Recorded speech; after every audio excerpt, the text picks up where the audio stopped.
hemos hablado aquí de gente que tiene habilidades especiales en muchos campos. Hemos hablado con músicos, con escultores, con pintores, pero no habíamos tenido el gusto, hemos hablado con actores, de hablar con alguien que tenga este don, o él nos dirá cómo llamarlo. Se llama algo así como visión remota, psíquico, en la tele le dicen mentalista, ¿habrá visto usted? Es alguien que visualiza determinadas cosas. Exacto. Es alguien muy respetado y que queremos mucho, y se llama Marcelo Aquitapase, y lo tenemos en línea. Marcelo, ¿cómo estás? Buenas tardes. Buenas tardes, un placer hablar con ustedes. Bueno, igualmente. ¿Cómo estás vos? ¿Cómo está todo? Bien, muy bien, muy contento. También decirte que escuché la presentación. Ajá. Que has hablado con pintores, con escritores. Bueno, yo también pinto y escribo, entre otras cosas. Sí, es verdad. Aparte, de mi trabajo, digo, como psíquico, que lo que hago es colaborar en casos de personas desaparecidas, o cuando desde el punto de vista científico, aquellos homicidios que no se pueden resolver desde el punto de vista científico. Bueno, trato de hacer mi aporte, pero mi aporte siempre tiene que tener un equivalente científico en la investigación. Ajá. Es la única forma, y el método que he desarrollado permite ir sustituyendo esas percepciones por cosas existentes, y de esa forma poder encontrar, quizás adelantar pistas que desde el punto de vista científico, te decía, no se pueden llegar. Entonces trato, incluso desde hace años, yo hace 22 años que colaboro, y 2 años, digamos, en forma anónima, por decirlo. Sí. Yo trabajaba en publicidad y trabajaba para alguna multinacional, entonces el hecho de que se supiera lo que hacía, digo, a mi entender, podía llegar a perjudicarme porque no se entendía bien. Entonces, bueno, por eso estuve como unos 7 u 8 años, digamos, sin decirle a nadie, y recién en el 2005, más o menos, 15 años sin decirle a nadie, de hace 7 años más o menos, que 8 años, que se sabe el trabajo que estoy haciendo. Que, bueno, en definitiva, lo que hago, o sea, se puede llamar de psíquico, que en realidad psíquico quiere decir aquel que puede, a través de la mente, obtener determinadas informaciones, o sea, y en realidad estoy convencido, si bien no soy científico, trato de darle a todo lo que hago una base científica. De hecho, si yo aplico un método y obtengo resultados, quiere decir que hay algo físico que permite repetir el proceso. El tema concreto es que somos ignorantes un poco de cómo funciona nuestra mente. Eso es que uno tiene que ir investigando y practicando y probando, y el hecho de trabajar en casos reales también, digamos, te permite ir afinando esa información que uno obtiene, para también poder ir sustituyéndola por la investigación científica, como te decía hoy. ¿Y cómo funciona, Marcelo? En realidad es bastante increíble cómo funciona. El tema que para el hombre moderno, el hombre, digamos, que tiene una física que venimos utilizando desde hace unos cuantos cientos de años, pero a mi criterio es una física errada.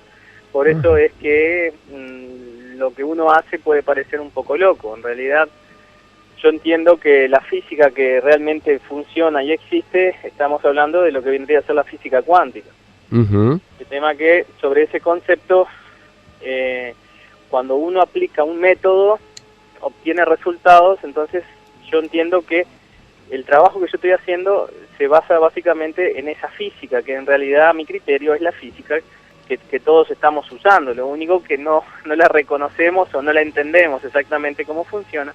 Y de hecho el tiempo, lo que es pasado, presente y futuro, fue el hombre que lo inventó de alguna forma para poder medir el transcurso del tiempo. Pero en realidad todos los tiempos de alguna forma interactúan. Esa información, digamos, se puede obtener de acontecimientos que ya ocurrieron o acontecimientos futuros.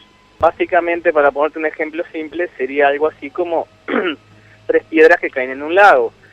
Cada piedra está en un tiempo diferente, pero la emisión o la onda que genera cada piedra en un determinado momento termina interactuando. Entonces se forma lo que viene a ser una cuarta carretera de información. Por eso es que se puede pasar hacia adelante y hacia atrás en el tiempo, y esa información, digamos, obtenerla, digamos, en el presente, ¿no?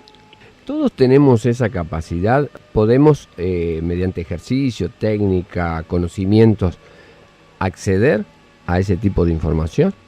Mirá, yo tengo, por lo que las conclusiones que he ido sacando es que todos tenemos ese potencial. Lo único que el hombre, digamos, a medida que ha ido evolucionando, desde hace millones de años, toda la evolución apostó al cerebro racional.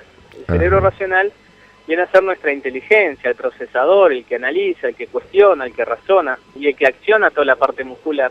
Y luego dentro de nuestro cerebro tenemos lo que viene a ser el subconsciente o inconsciente, que viene a ser el cerebro primitivo del hombre, que es el disco duro de nuestra computadora, es donde se almacena toda la información, y también es el piloto automático de nuestro cuerpo, es el que se ocupa de mantenernos vitales, de que el corazón siga funcionando, la circulación, no nos olvidemos de respirar, etcétera. Y ese cerebro, de alguna forma, con el traspaso de los años, con el paso de los años y la evolución del cerebro racional, hay que tener en cuenta que el hombre primitivo, de donde nosotros descendemos, en pocos millones de años, pasamos de tener una capacidad craneana de unos 500 centímetros cúbicos a casi 1500 en la actualidad.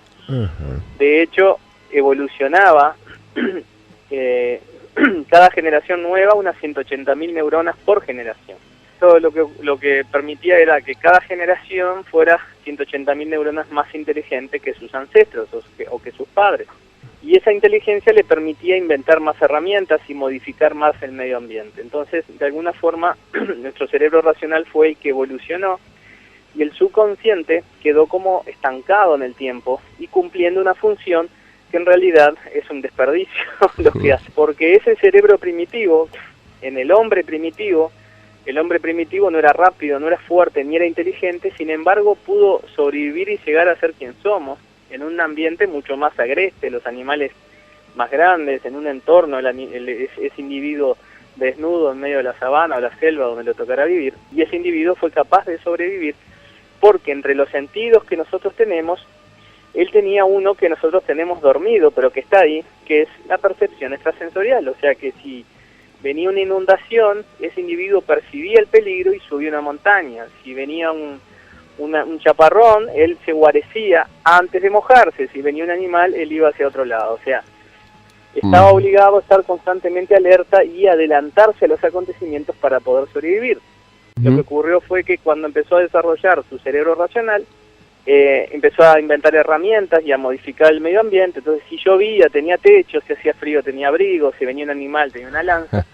Y de esa forma empezó a vivir más tranquilo, pero empezamos a perder ese potencial que hoy en día, por ejemplo, en los animales se conoce como instinto animal. En realidad es el poder de percibir un acontecimiento que aún no ha sucedido y se puede hacer porque la física sí lo permite, no la física que todos usamos o conocemos, sino que está más relacionado, como te decía hoy, al tema de la física cuántica. Física cuántica.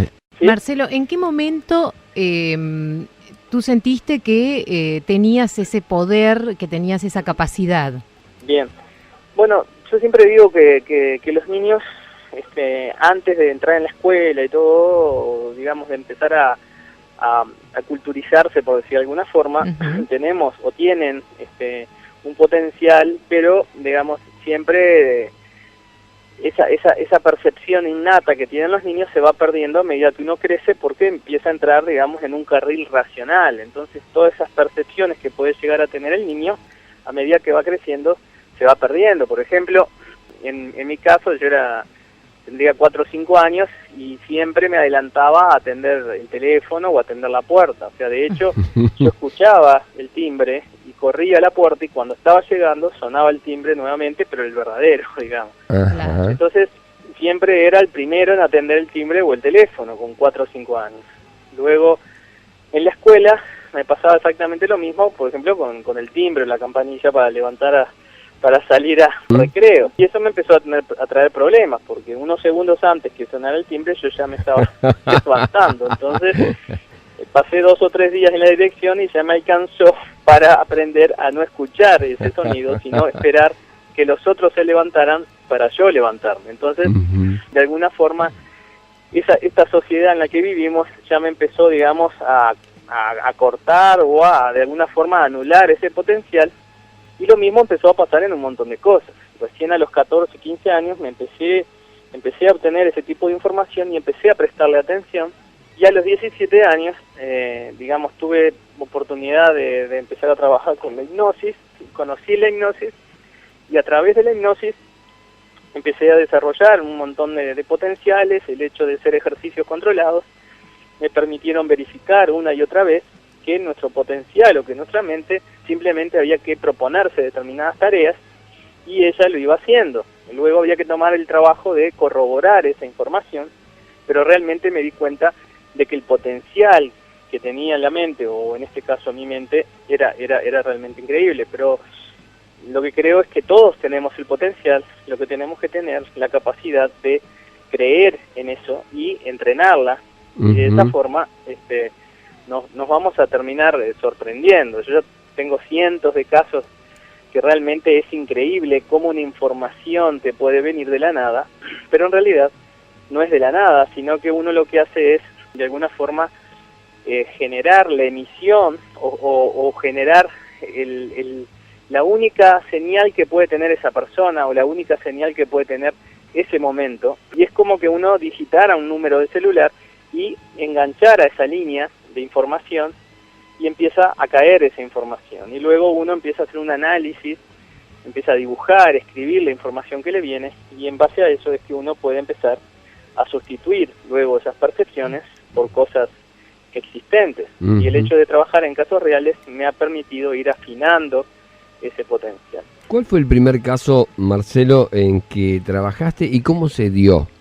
O sea, o con la policía o con la justicia. Bien, el primer caso real, yo intervine en el caso de Jonathan Viera en el 91, que fue un chiquito de 5 años que desapareció en Salinas. Ajá. Y tuve la posibilidad de intervenir a través de Fabio Puentes, que era el hipnólogo con el que yo empecé a trabajar, que ahora está en San Pablo, porque la Policía Nacional, digamos, era un caso que estaba en una encrucijada, no había podido adelantar la investigación y había mucha presión desde el punto de vista mediático. Entonces, ¿la policía había tenido experiencias de este tipo antes, la policía uruguaya? No. De hecho, tengo entendido que fue la primera experiencia oficial o semioficial, por decirlo de alguna forma, porque en realidad nunca ha habido un reconocimiento nato del trabajo. Recién el año pasado, que estuve en un programa de Canal 10 en Hablemos, hubo una autorización del Ministerio del Interior para que uno de los comisarios con los que yo colaboro desde hace años pueda ir a dar su testimonio. O sea que realmente fue, digamos, se mantiene un por ahí. Acontecimiento increíble, ¿no? ¿Y por qué crees vos que...? Porque mira, yo vi, por ejemplo, cuando estuviste con Don Francisco en el 2009, y ahí apareció un oficial dando usted un testimonio. Bueno, sí, en realidad era un oficial que ya estaba retirado, por eso pudo dar, digamos, la versión de los hechos, porque en casos que están, cuando ellos están en servicio, si no autoriza el Ministerio del Interior, no pueden dar declaraciones relacionadas a una investigación en los medios. ¿Y eso tiene que ver por el tenor que tiene el tema, o quizás tenga que ver con que es real lo del espionaje psíquico? No, yo creo que tiene que ver un poco el tema, ¿no? El espionaje psíquico fue un programa que desarrolló tanto Estados Unidos como la Unión Soviética en la Guerra Fría. Y hubo mucha documentación, incluso hay mucha documentación que no tiene acceso público aún, pero digo, sí, lo que básicamente hicieron fue todo un desarrollo de ejercicios de visión remota. En base a coordenadas se posicionaban una serie de psíquicos y trataban de obtener información de lo que había en ese lugar. Básicamente es lo que yo hago en forma, no te digo diaria, pero semanal, en caso de personas desaparecidas. Claro. En base al nombre, foto, prenda y fecha de nacimiento, yo lo que hago es tratar de ver primero la situación de la persona, si está viva o está muerta, y luego tratar de empezar a visualizar el entorno donde se encuentra la persona. Y aunque parezca una cosa loca, funciona, y funciona extraordinariamente bien, porque en realidad lo que yo hago es posicionarme con la emisión que solo esa persona puede estar generando, y básicamente es como que fuera un GPS, digamos, natural, por decirlo de alguna forma.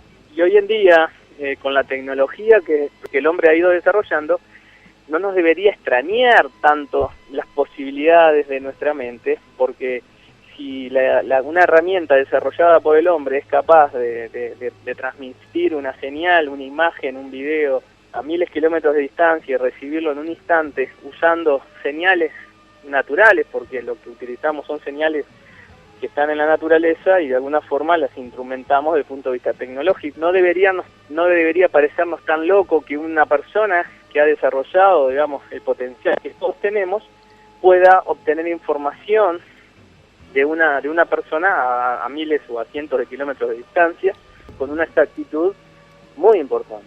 Creo que lo que pasa, esto también, me parece que tiene mala prensa a veces el tema, porque alguna gente también se ha encargado de laburar muy mal en esto, y hay alguna gente que es muy chanta también, ¿verdad? Sí, Pablo, el tema es que, claro, el rubro, por decir alguna, para currar, como quien dice, ¿no? Sí. Lamentablemente hay mucha gente que no... Que lucra con esto. Digamos que vos no cobras nada en esto, lo tuyo es un trabajo que... Todo lo que es relacionado al tema de búsqueda de personas, en casos, digo, nunca cobré ni pienso cobrar, por un tema de que entendí que es la posibilidad, digamos, de ayudar y trabajar seriamente, e incluso también justamente no me interesa que me vinculen con que lucro con ese tipo de ayuda. Entonces, de alguna forma, me voy saneando, digamos, del resto de la gente. Por otro lado, has desarrollado este potencial que sirve para muchísimas cosas. Estás ayudando el método Aquitapase. Justamente a raíz del potencial que tiene nuestra mente, yo hace 2 años estuve en Chile y fui contratado por una clínica chilena para desarrollar un método para adelgazar, y de hecho fue tanto el éxito que cuando vine acá a Uruguay empezaron, digamos, a pedir gente conocida que de alguna forma a ver si ellos podían, digamos, podía darle una consulta relacionada al tema de adicciones. Y bueno, y empezó a tener, digamos, tan buenos resultados que se empezó, uno le dijo a otro y otro a otro, y de hecho fue tanto el éxito y empecé a incursionar, digamos, no solo en el cigarro, el alcohol, para adelgazar. Necesariamente tuvimos que empezar a trabajar con grupos, y tanto es así que, bueno, empezamos a trabajar con una productora y con una psicóloga para hacer un seguimiento, y todas las semanas estamos trabajando con grupos justamente en el tema de adicciones, con resultados realmente increíbles. Qué bueno. Estoy hablando que, por ejemplo, para dejar de fumar, tiene un éxito de más del 75% en la primera sesión. El caso del alcohol es increíble, está rondando casi el 90%, o sea, estoy hablando de alcohólicos sociales, ¿no? De personas que no pueden dejar el alcohol y en una sola sesión lo pueden dejar definitivamente. Y en el caso de adelgazar también lo que te genera es una asepsia sobre aquellos productos que te gustan, pero te engordan. Claro. La pizza con mozzarella es como una baldosa. Claro. Ayudás a modificar conducta. Estamos en la hora, Marcelo, nos quedaríamos charlando. Te vamos a volver a llamar, ¿sabes? Y cuando andes por aquí, bueno, vendrás al piso y charlamos. Porque nos queda pendiente el tema de la pintura, que me interesa mucho, y ya te lo dije la otra vez, me gustan mucho tus cuadros, además. Bueno, muy amable, querido. Te agradezco la posibilidad de hablar con tu audiencia, y bueno, les envío un abrazo muy grande. Muchísimas gracias, y de verdad, cuando andes por aquí estamos en contacto, Marcelito. Cómo no, con mucho gusto, me encantaría. Abrazo grande. Marcelo Aquitapase, talentoso, a quien queremos y respetamos mucho. Arriba. Yo nunca vi New York, no sé lo que es París. Vivo bajo la tierra, vivo dentro de mí. Yo no tengo un espejo, no tengo un souvenir.